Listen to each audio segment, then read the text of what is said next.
Hello. Welcome to a reading from the Bible of 2 Kings, chapter 13.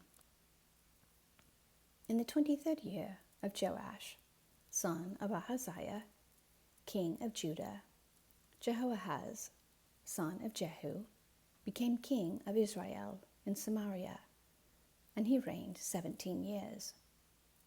He did evil in the eyes of the Lord by following the sins of Jeroboam, son of Nebat, which he had caused Israel to commit, and he did not turn away from them.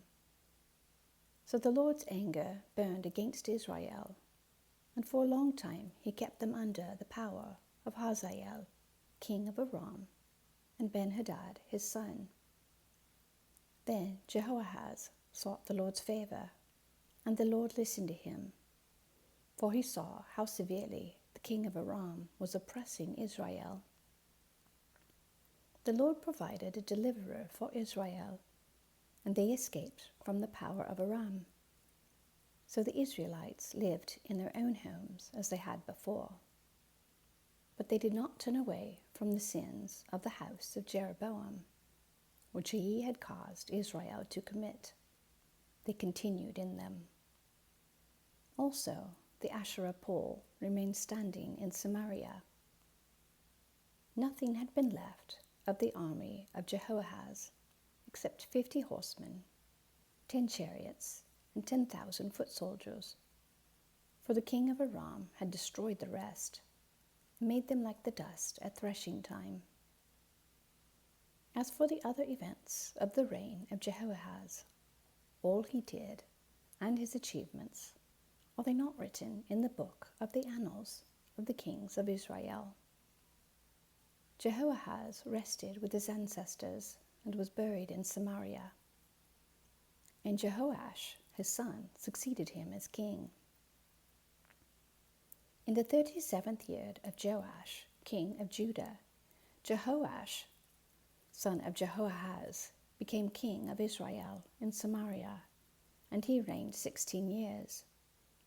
He did evil in the eyes of the Lord, and did not turn away from any of the sins of Jeroboam, son of Nebat, which he had caused Israel to commit. He continued in them. As for the other events of the reign of Jehoash, all he did and his achievements, including his war against Amaziah, king of Judah, are they not written in the book of the annals of the kings of Israel? Jehoash rested with his ancestors, and Jeroboam succeeded him on the throne.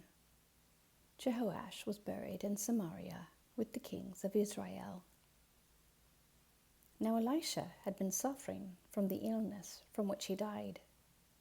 Jehoash, king of Israel, went down to see him and wept over him. my father," he cried, "the chariots and horsemen of Israel." Elisha said, "Get a bow and some arrows," and he did so. "Take the bow in your hands," he said to the king of Israel. When he had taken it, Elisha put his hands on the king's hands. "Open the east window," he said, and he opened it. "Shoot," Elisha said, and he shot.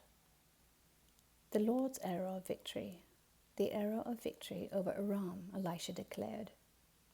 "You will completely destroy the Arameans at Aphek." Then he said, "Take the arrows," and the king took them. Elisha told him, "Strike the ground." He struck it 3 times and stopped. The man of God was angry with him and said, "You should have struck the ground 5 or 6 times. Then you would have defeated Aram and completely destroyed it. But now you will defeat it only 3 times. Elisha died and was buried.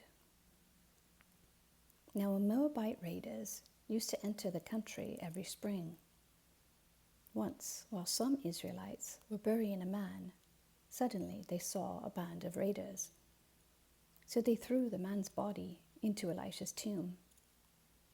When the body touched Elisha's bones, the man came to life and stood up on his feet.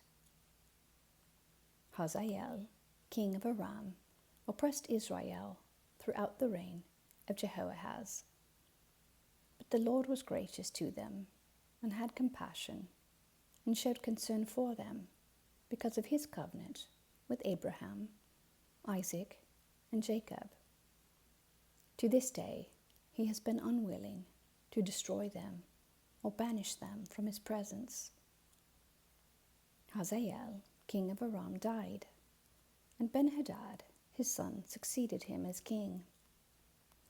Then Jehoash, son of Jehoahaz, recaptured from Ben-Hadad, son of Hazael, the towns he had taken in battle from his father Jehoahaz.